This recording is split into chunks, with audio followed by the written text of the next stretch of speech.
आपण मार्केटमधून कसं आणतो अगदी तसंच हलवाई स्टाईल असा खमंग ढोकळा मस्त असा तयार झालेला आहे. अगदी सोप्या पद्धतीने कोणालाही करता येईल असा जाळीदार तुम्हाला दिसत असेल, जाळीदार असा खमंग ढोकळा तयार झालेला आहे. तोडून बघितला तर बघा असा हलकासा आणि छान अशी जाडी आलेली आहे. तर चला आपण याची रेसिपी बघूया. येथे 1 ग्लास बेसन घेतलेलं आहे. तुम्ही कुठलंही बेसन घेऊ शकता. विकतचं बेसन घेऊ शकता किंवा मी घरचंच बेसन घेतलेलं आहे. आणि 1 ग्लास मी पाणी घेतलेलं आहे. दोन्ही ग्लास सारख्याच मापाचे आहेत आणि 1 ग्लास बेसन आणि 1च ग्लास पाणी तुम्हाला अधिक स्पष्टपणे समजण्यासाठी वजनी मापाने जर पाहायला गेलो तर 125 ग्राम बेसन आहे आणि 129 किंवा 30 एम-एल पाणी आहे. एका पातेल्यामध्ये हे जे 1 ग्लास पाणी आहे ते असं टाकून घ्यायचंय आपल्याला. यामध्ये काही अशी मेजरमेंटची आवश्यकता नाहीये. अशी 2 चम्मच साखर घ्यायची आहे आणि 2 चम्मच साखर टाकून घ्यायची आहे आपल्याला.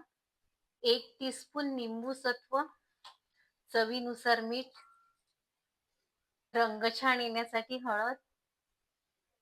मिश्रण असं चांगलं एकजीव झालं पाहिजे. असं चांगलं असं फिरून घ्यायचंय मिश्रण आपल्याला.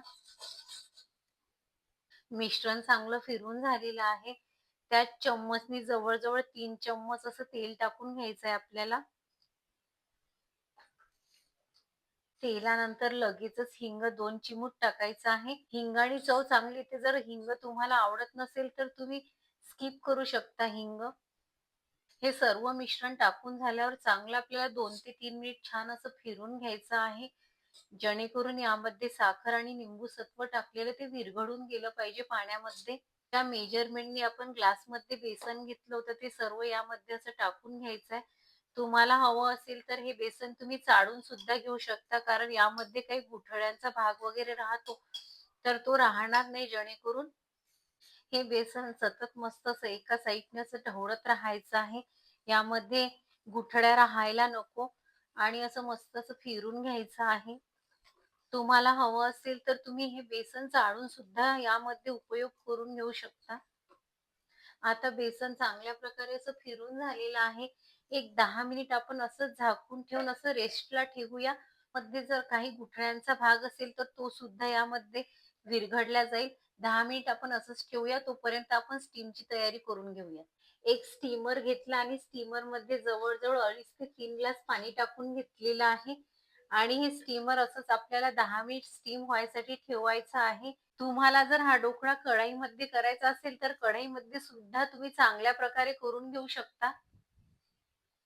एक 10 मिनिट झालेलं आहे. मिश्रण आपलं चांगलं असं मुरलेलं आहे आणि यामध्ये एक सुद्धा गुठळी किंवा गाठा नाही आहेत या मिश्रणामध्ये.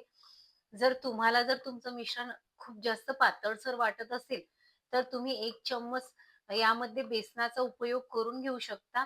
काही फरक पडणार नाही चवीमध्ये किंवा ढोकळ्यांमध्ये. ढोकळा छानच बनणार आहे. तुम्ही 1 चम्मच जर टाकलं बेसन यामध्ये तर.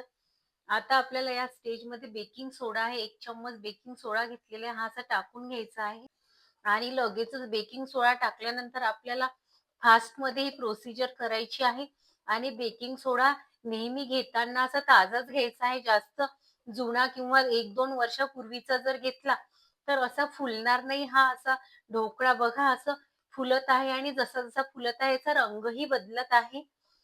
एकच काळजी घ्यायची आहे तुम्हाला, जेव्हाही बेकिंग सोडा घेसाल तुम्ही, तो नवीनच घ्यायचा आहे. आता चांगली वाफ आलेली आहे. हे पाणी जे आपण स्टीम करायला ठेवलं होतं आणि मी एक टीन घेतलेला आहे. हा केक बनवण्याचा टीन आहे. यामध्ये सर्व असा ढोकळा आपल्याला टाकून घ्यायचा आहे. या टीनला मी तेल लावून घेतलं होतं. केक बनवण्याच्या पात्राला मी तेल लावून घेतलं होतं. आता हे असंच आपल्याला मोठ्या गॅसवर एक 20 ते 25 मिनिट आपल्याला स्टीम करायला ठेवायचा आहे हा ढोकळा आणि 20 ते 25 मिनिट आपल्याला हे उघडून सुद्धा बघायचं नाही. तुम्ही जर मधामध्ये उघडून बघसाल तर चांगला असा फुलणार नाही ढोकळा. 20 ते 25 मिनिट झालेले आहे आणि ढोकळा एकदम छान असा फुललेला आहे. पात्राच्या बाहेर सुद्धा आलेला आहे, एवढा फुललेला आहे. आता हा ढोकळा आपल्याला जवळ-जवळ अर्धा तास चांगला असा थंड होऊ द्यायचा आहे. तोपर्यंत आपण तडक्याची तयारी करून घेऊया. ढोकळ्यावर टाकण्यासाठी तडका बनवण्यासाठी जिरा आणि मोहरी अशी घेतली. जिरा आणि मोहरी छान अशी तळतळल्यानंतर लगेचच अशा मिरच्या चिरून घेतलेल्या आहेत. 5 ते 4 मिरच्या आहेत आणि लांब-लांब चिरलेल्या तुम्हाला हवं असेल त्या आकाराने मिरच्या चिरून घ्यायच्या आहे आणि कढीपत्त्याचे 7 ते 8 पानंही टाकून घ्यायची. 1 चिमूट हिंग टाकून घ्यायचा आहे. कढीपत्ता आणि मिरची छान अशी भाजल्यानंतर आणि लगेचच चांगली फोडणी अशी भाजल्या गेल्यानंतर आपल्याला त्यामध्ये पाणी टाकून घ्यायचं आहे आणि पाण्याला फोडणीच्या पाण्याला उकळी आल्यानंतर 1 चम्मच ही साखर आहे, साखर टाकून घ्यायची आहे. तुम्हाला खमंग ढोकळ्यामध्ये जास्त अशी साखर या फोडणीमध्ये टाकायची असेल, तुम्हाला जर जास्त गोड आवडत असेल ढोकळा तर तुम्ही यापेक्षा जास्त अशी साखर टाकून घ्यायची आहे आणि उकळी आलेली आहे. आता आपण आपला ढोकळा कसा झालेला आहे, अर्धा तास जवळपास झालेला आहे. आता ढोकळा बघूया आपण कसा झालेला आहे आपला तर. हा ढोकळा चांगला असा थंड झालेला आहे. जवळ-जवळ अर्धा तास झालेला आहे. आता हा आपण या पात्रामधून बाहेर काढून घेऊयात. बघा चारही बाजूने असा सुटलेला आहे ढोकळा. आता आपण उलटून बघूया. बघा अगदी जाळीदार असा मस्त असा ढोकळा निघालेला आहे. चारही बाजूने असा मस्त ढोकळा तयार झालेला आहे.